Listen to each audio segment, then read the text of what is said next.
Portugal tem uma história colonial bastante longa, desde o século XV ao século XX, colonizando terras ao redor de todo o mundo. Mas como é que as relações entre o mundo colonial e a metrópole funcionavam? E que consciências coloniais acabaram por ser inevitavelmente criadas no Império? Neste vídeo vou tentar responder a essas perguntas de forma concisa, focando-me no período mais recente da ocupação efetiva portuguesa, ou seja, no final do século XIX e século XX, em que a questão colonial ganhou uma importância muito específica da que até então ainda não tinha tido.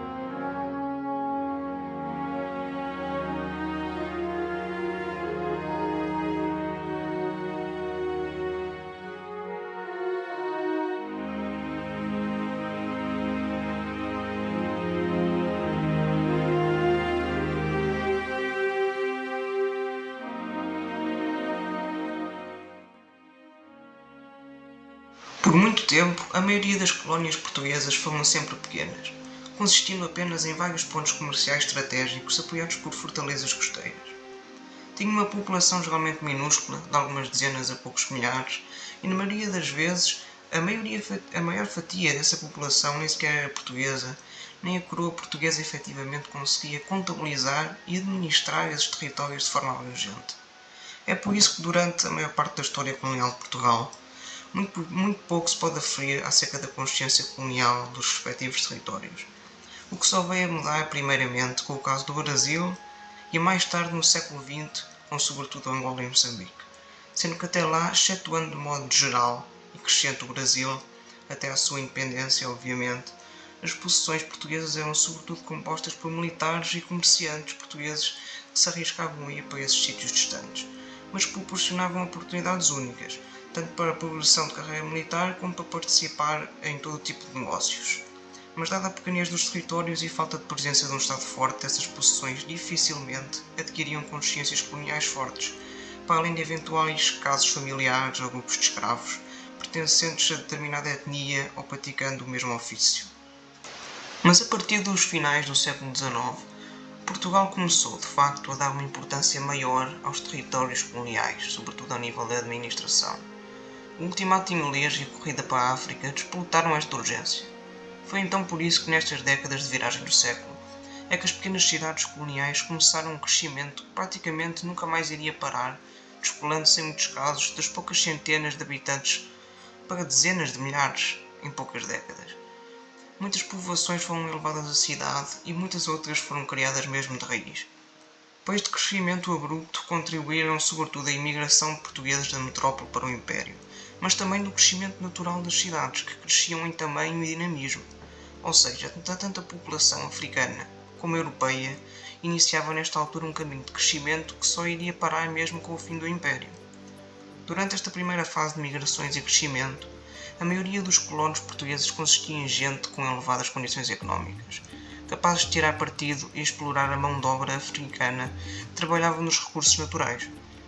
Ora, Portugal queria colónias rentáveis, esta era a forma mais eficiente de o fazer na época.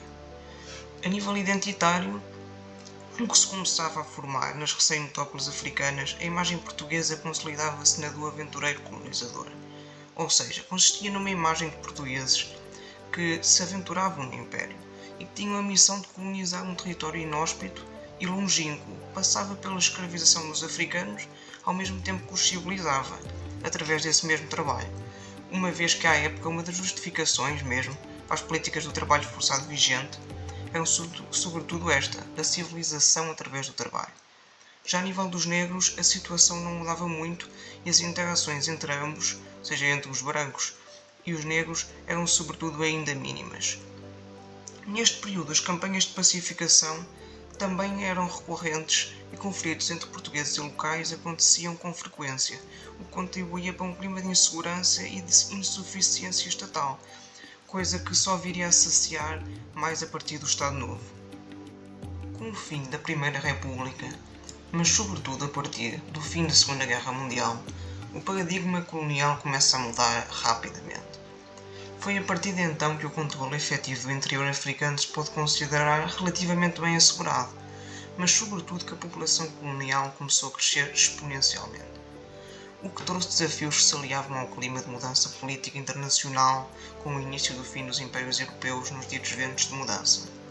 Neste período, final da década de 40 e na década de 50, verificou-se então uma evolução do mundo colonial cada vez mais populoso e com maior destaque na política interna e externa do país. A migração para o Império continuou a ser uma constante. Neste período, essa migração foi sendo facilitada gradualmente, e com isso o nível social dos imigrantes também diminuiu, ainda que se mantivesse elevado, tendo sido criados novos centros populacionais e colonatos rurais, numa tentativa de portuguesar o mundo colonial. As associações desportivas e recreativas começaram também a aparecer um pouco por todo o Império nos anos 30, também começaram a ganhar destaque adicional com esta chegada de portugueses. Destaque esse que não pararia de crescer até 74.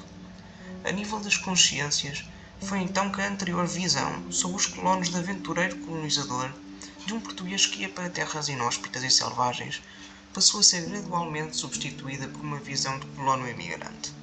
Um português que já não parte para terras do fim do mundo, mas sim para um mundo colonial, o que condiz com a necessária mudança de mentalidades face ao povo autóctone das colónias, que começam a ser ditos de forma generalizada, o que até então não era, de serem capazes de ser assimilados.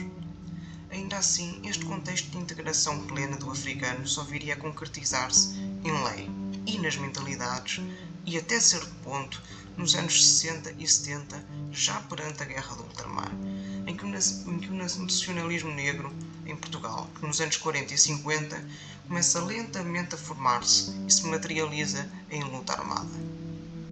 E a partir do final da década de 50, mas sobretudo desde o início da Guerra do Ultramar em 61, a situação colonial alterou-se de uma forma ainda mais profunda e rápida, e continuaria a aprofundar-se até ao seu fim.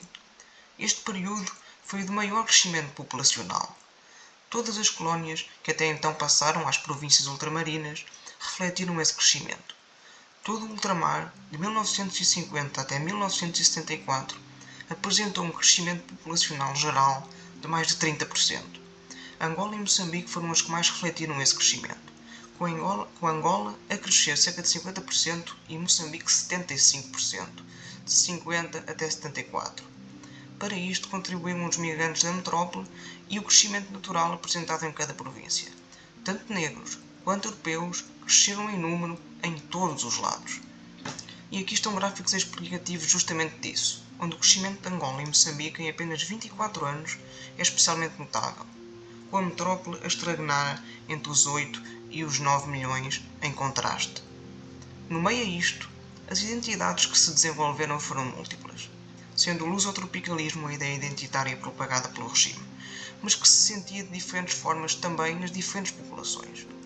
Este lusotropicalismo identitário consistia na ideia de que Portugal era uma nação multicultural e multirracial, fruto do contacto prolongado entre diversos povos ao longo dos séculos, aliado a uma elevada capacidade de adaptação portuguesa às terras e povos colonizados. Este discurso tem algumas verdades e também algumas falhas, que eventualmente deverei explorar noutro vídeo, mas sobretudo tem algumas, aliás, bastantes, consequências práticas. No ultramar, o que se observou, e sempre no meio uma desproporção entre os sempre ditos negros e brancos, é que os recém-chegados da metrópole, agora podendo ser chamados de imigrantes colonos, que são, de modo geral, de menores camadas sociais que os anteriores, passam a ter a mentalidade mais promotora do desenvolvimento e progresso, auxiliando povos ainda atrasados civilizacionalmente, do que propriamente de uma imagem de superioridade racial que aos poucos se extingue. Isto reflete-se nas leis, como na abolição dos estatutos do indígena em 61. E a guerra, a chegar nos anos 60, não deixa de reforçar as ideias já antes descritas, e bem pelo contrário consolida-as, mas mais do que isso, divide os vários territórios. O que se repara é que nos anos da guerra é que o lusotropicalismo não é enfraquecido, mas cada província ganha novas identidades. O melhor exemplo disso, talvez, encontra-se na discrepância da percepção das realidades entre o português metropolitano e o português de Angola ou de Moçambique. Enquanto o português da metrópole, que ia para o ultramar, sentia que Portugal fazia demais pelos territórios longínquos com que pouco se identificava, e que sentia a guerra como uma missão ingrata de defesa dos brancos colonos e das suas propriedades, e que talvez estivesse na hora de lhes dar autonomia ou mesmo independência por isso.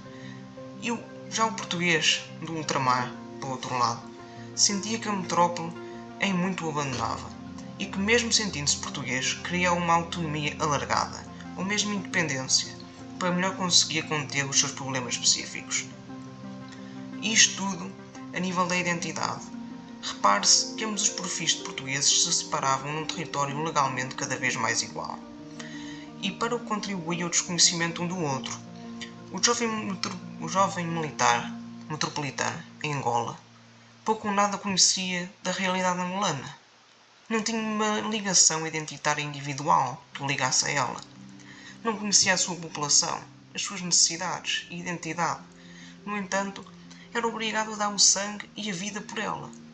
Por outro lado, o português de Angola, até dependendo de onde fosse, a guerra nem lhe chegara perto.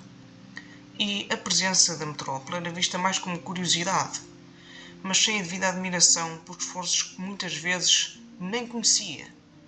Dos dois lados, portanto, há um desconhecimento um do outro, mas em ambos o lusotropicalismo estava lá. No entanto, as discrepâncias são ainda maiores quando analisamos caso a caso e na sua forma de interpretar e fazer a guerra. Se olharmos para Moçambique, por exemplo, vemos que as populações da Zambésia e do distrito de Moçambique estavam entre as populações moçambicanas mais leais a Portugal, sendo que eram justamente aquelas mais ameaçadas pela Frelimo e conheciam a guerra de perto. Aliás, tanto a conheciam que, em muitos casos, face à própria ineficácia do exército português, eram obrigadas a recrutar elas próprias milícias locais para lutar contra a guerrilha. Já as populações de Lourenço Marques e da Beira, justamente as zonas mais metropolitanas, estavam entre as menos leais. Ora, esta multiplicidade identitária chegava a toda a população. No meio a um ideal lusotropicalista, por mais que as unia, também não as unificava. Uma ideia de igualdade numa nação que, independentemente da perspectiva prática por onde se espreitava, parecia não conseguir ser igual para todos à sua própria visão limitada da realidade.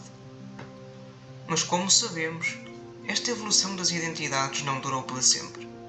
O 25 de Abril e as independências africanas vieram reestruturar toda a sociedade portuguesa, metropolitana e ultramarina, e criar novas práticas que se adaptariam de formas diferentes, mas com várias similitudes aos novos tempos. Primeiro, e mais conhecida, ainda que muitas vezes menosprezada ou mal entendida, temos a delicada situação dos retornados. Palavra que agrega todos os portugueses que no pós-25 de Abril vieram do ultramar, que já não era, para a metrópole que o deixava de ser. Estes ditos retornados agregam tudo. Gente desde as camadas mais pobres da sociedade até aos grandes proprietários de terras africanas. Desde os que moravam no interior de Angola aos homens da finança em Lourenço Marques, passando pelos que fugiam do Timor invadido, a todos os que tiveram de deixar tudo o que tinham de qualquer parte de Portugal de outrora. Estes ainda tinham todo o tipo de raízes diferentes, e apesar da atribuição retornados, o que pressupõe um regresso, muitos efetivamente não regressaram a sítio nenhum. Milhares nunca tinham estado em Portugal, ou sequer tinham lá família. E por mais que a maioria tivesse sim, ainda, ligações fortes a Portugal, ou tivesse família para regressar, o país para onde foram já não era o mesmo. Portugal encontrava-se num clima revolucionário, como nunca antes tinha estado. O caos dos governos provisórios e os anos de instabilidade seguintes marcaram o país para onde estes retornados vieram. Retornados que por muitos nem ao menos eram bem vistos.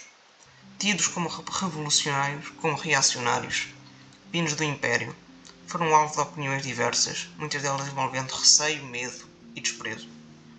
Muitos como nós condições económicas, num país que não conseguia e em parte nem queria acolher esta gente, contribuíram para alargar e criar inúmeros bairros sociais em Lisboa e arredores, representando um desafio que na verdade nunca chegou a ser resolvido com sucesso. Mas estes nem foram os únicos herdeiros do Império. Restam-nos ainda muitos outros, ainda mais esquecidos. E não são menos merecedores da nossa atenção.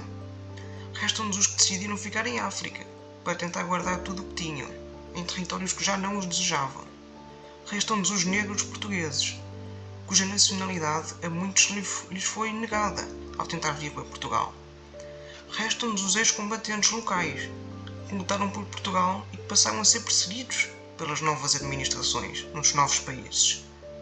Restam-nos todos os que foram obrigados a lutar em novas guerras, que já não envolviam Portugal, mas que envolviam sangue, medo e fome em sítios em que a guerra nunca sequer tinha chegado. Muitos são esquecidos pela pátria portuguesa e pelas pátrias africanas. A identidade no mundo colonial português nunca foi uma só.